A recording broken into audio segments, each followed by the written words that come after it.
O conflito entre Israel e o Hamas entrou no 10º dia e o número de mortos já passa de 4.000.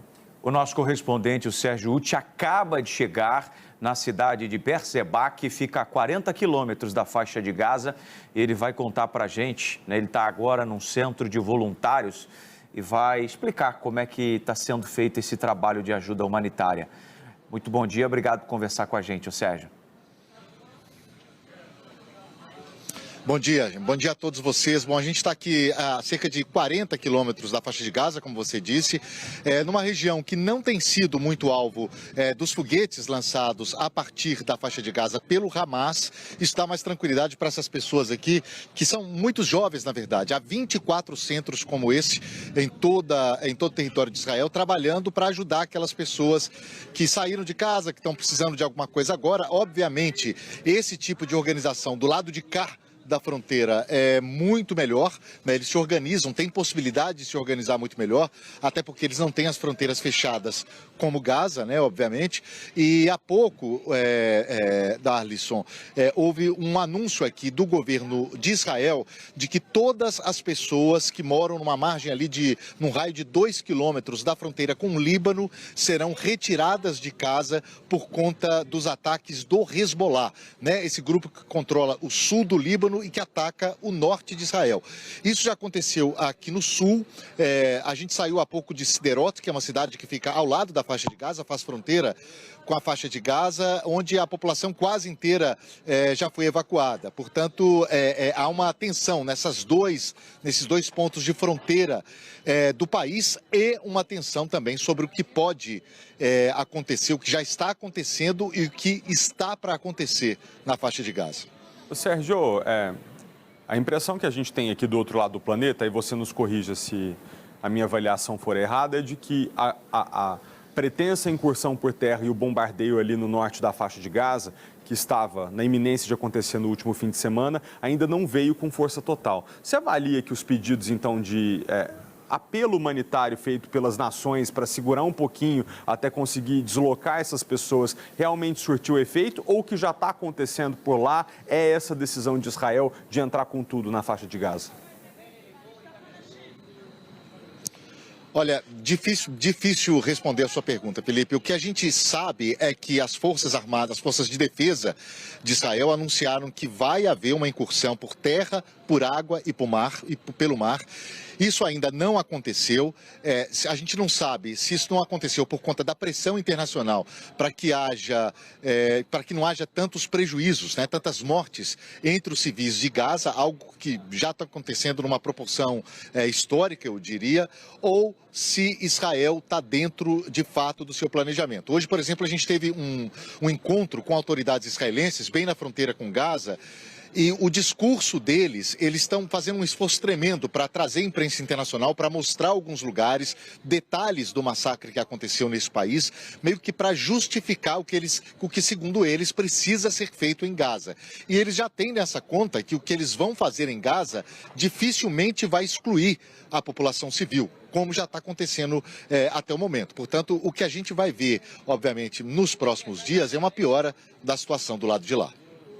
O Conselho de Segurança da ONU marcou para hoje à tarde a votação do projeto apresentado pelo Brasil para um cessar-fogo humanitário, tanto para equipes, né, atenderem os doentes, porque os hospitais na faixa de Gaza já estão superlotados, né, existe uma previsão de que a energia possa acabar em até 24 horas, e esse cessar-fogo seria para um corredor humanitário, sobretudo na região do Egito, né? A gente sabe que o Conselho de Segurança da ONU, embora tenha as potências mundiais envolvidas, tem a questão do veto, tem Rússia, tem Estados Unidos, isso pouco quer dizer na prática, até porque não houve até o momento em nenhuma votação da história, né, em que houvesse um consenso entre todas as partes envolvendo o conflito de Israel e palestinos. Como essa questão do pedido de cessar-fogo, da pressão que a ONU pode fazer a partir de agora, sobretudo em cima de Israel, isso pode ter efeitos práticos no que esse povo está vivendo agora, ô Sérgio? Olha, eu acho que a gente não pode descartar que essa pressão internacional tenha algum efeito, sim. Voltando à pergunta anterior, tem algum efeito, sim, sobre o governo israelense. O que eu posso trazer para vocês, inclusive das conversas que tive agora cedo com o prefeito de Sderot, com outras autoridades israelenses, é que há um consenso entre eles de que não há essa possibilidade de cessar fogo. Isso é algo que eles são totalmente contra nesse momento. E eles usam esse argumento: olha, houve um massacre aqui no meu país, as palavras dele, a gente está lidando com o Hamas há anos e precisamos resolver esse problema, custe o que custar. Então, é óbvio que essa é a pressão da comunidade internacional, um cessar-fogo para que a população civil tenha um dano menor, se é que isso é possível, mas o consenso que existe aqui entre os cidadãos israelenses, até mesmo entre aqueles que são mais moderados, é que é preciso fazer alguma coisa, se não para eliminar o Hamas, mas para tirar a força do Hamas, o que é naturalmente muito difícil nesse momento, né? Ô Sérgio, muito obrigado, tá, pela sua participação. Dani, você queria fazer alguma colocação aqui, aproveitar a presença do Sérgio com a gente? Não, sim, acho que o Sérgio pode até confirmar isso para a gente, se ele já recebeu essa informação, mas a gente recebe aqui das agências internacionais que cidadãos e famílias dos Estados Unidos partem do porto de Haifá. Só para a gente saber, e para quem está em casa também, acho que o Sérgio pode até me ajudar, o porto de Haifá é, na verdade, o único porto, né, o Sérgio, que as pessoas têm ali a possibilidade de saírem da faixa de Gaza, né? Porque se eles vão pelo mar Mediterrâneo, isso Israel acaba não permitindo essa saída. Qualquer outro ponto, eles estão impedidos. Então, essa saída do porto de Haifá é a única saída que não só as famílias americanas, como também palestinos têm e tentam sair desse momento para tentar fugir dessa guerra, né? Pois é, eu não tenho essa informação ainda. O que eu posso dizer para vocês é que o secretário de Estado, né, dos Estados Unidos, o Antony Blinken, que é o chefe da diplomacia norte-americana, ele está aqui, ele voltou a Israel depois de 4 dias, ele estava aqui 4 dias atrás, voltou hoje.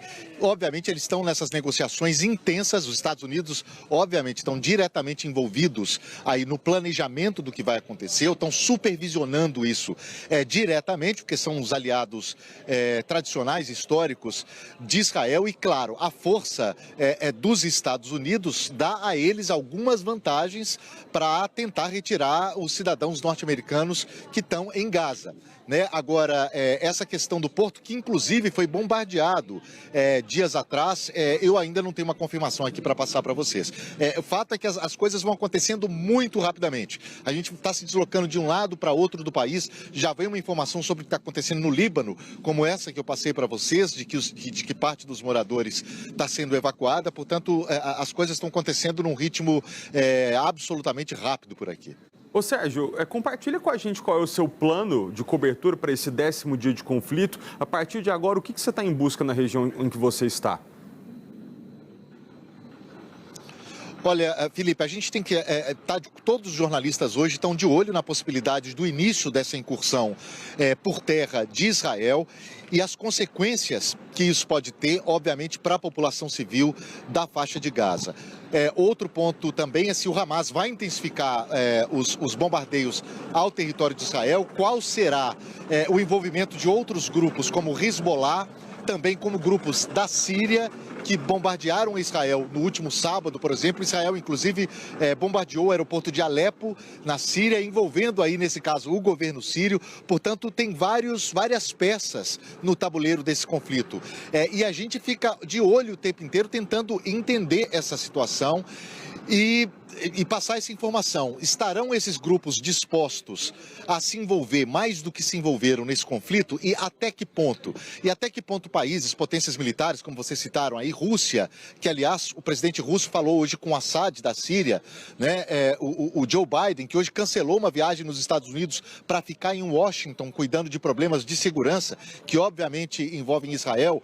Então há muitas frentes de informação para a gente prestar atenção nos próximos dias, mas aqui em campo, nos próximos dias e nas próximas horas, mas aqui em campo eu te diria que a prioridade é prestar atenção para ver se Israel vai de fato começar essa incursão por terra nas próximas horas, porque já houve 2 prazos dados, né, para a retirada da população do norte para o sul de Gaza. Esses 2 prazos já passaram, a incursão até agora não começou, portanto ela pode ser iminente, pode começar a qualquer momento. E o que você está vendo aí, Sérgio, é que aquela população que a gente estimou em 1 milhão de pessoas que viviam ao norte da faixa de Gaza, aos quais foi dado esse aviso para que viajassem, fugissem para o sul do país, uma parte importante dessa população ainda continua lá no norte, né? Então o risco humanitário está aí posto de qualquer maneira. Uma parte dessa população continua no norte por vários motivos. Um deles, o Hamas deu uma ordem contrária para essa população, para que ficasse em suas casas. Outras pessoas que não fazem parte do Hamas também falaram isso por conta do bombardeio de parte de um caminhão com pessoas que fugiam numa rota até então segura, mas que foram bombardeados. Portanto, há o medo das pessoas também de saírem e serem bombardeadas no meio do caminho. Portanto, há muita informação, muito desencontro de informação nesse momento que, claro, que atrapalha a vida dos civis que estão ali tentando fugir desse absurdo dessa guerra, né? Sérgio, muito obrigado pela sua participação e por conversar com a gente aqui ao vivo, na manhã do Primeiro Impacto para todo o Brasil. A gente deseja um bom trabalho e faz o convite para que você que está em casa acompanhe o trabalho do Sérgio, não só pelas notícias no sbtnews.com.br, 24 horas por dia, mas também logo mais à noite no SBT Brasil. Bom trabalho para você, Sérgio. Ô, gente, mas aí as pessoas são ordenadas ou dado alerta porque elas saiam de uma região e vão para o sul, e aí tem o próprio grupo terrorista sabendo que se o grupo de civis sair para o sul, aquela área vai ser bombardeada, invadida, impedindo a saída das pessoas, né? Então, eu acho que é uma demonstração muito óbvia de que o Hamas não representa o povo palestino, né? Um grupo terrorista. Se estivesse realmente preocupado com as pessoas que estão ali e que quisesse que os civis não morressem, né, estariam favorecendo um corredor humanitário. Não é o caso. Então, não é um grupo, mais do que um grupo extremista, é um grupo terrorista que está ali, inclusive, usando os palestinos como escudo humano. Isso é realmente muito sério. Inclusive, de acordo com as agências internacionais, o Hamas já estava preparando esse ataque há bastante tempo. O porta-voz, inclusive, do Hamas chegou a dar uma entrevista para uma TV internacional dizendo que eles fingiram estar ali negociando com Israel de forma pacífica, justamente para orquestrar todo esse ataque que aconteceu e que os pontos que foram atacados foram pontos específicos e estratégicos. Então, eles sabiam o que estavam fazendo, se prepararam com o armamento que foram fabricados, inclusive pelo próprio Hamas, uma situação bastante tensa e complicada e estudada. Então, não foi um ataque, o que pareceu no primeiro momento que seria um ataque aleatório, que os terroristas chegaram em veículos impulsivos, não. Cada ponto que foi atacado, inclusive o Festival de Música Eletrônica, onde a gente acompanhou, infelizmente, a morte dos 3 brasileiros, foi um local pensado e específico pelo próprio Hamas. E aí, falando sobre essa saída, esse desespero, inclusive, das pessoas que estão ali querendo sair da faixa de Gaza, justamente para tentar evitar... Pode falar. Evitar que a bomba caia na cabeça. Evitar que a bomba caia na cabeça. A gente mostra agora imagens também aqui para o nosso telespectador da saída dos americanos. Eles estão, cidadãos e famílias dos Estados Unidos, estão partindo ali do porto de Haifá. Para quem está acompanhando a gente de casa, esse porto é o maior dos 3 principais portos marítimos internacionais de Israel e é, de acordo ali com as autoridades locais, o único ponto de saída permitido para quem está vivendo esse momento de tensão e de muito desespero e de tentar salvar a própria vida, né? E você vê que os estrangeiros têm essa possibilidade, né? Recebem ajuda do seu próprio país. O Brasil foi um grande exemplo de ter conseguido tirar o máximo de brasileiros dessa zona de guerra, né, através de voos partindo todos os dias. Agora, os palestinos, quem mora de fato na faixa de Gaza, eles têm dificuldade, porque não tem a ajuda do governo. Vão para onde? Muitos, né, Dani, são impedidos de ter acesso ao Egito, porque as próprias organizações do país têm medo de que entrem, junto com palestinos e refugiados, né, integrantes do Hamas. Ou seja, você limita ainda mais a possibilidade de ajuda humanitária a quem realmente precisa, que é quem mora naquela região que simplesmente não tem para onde ir.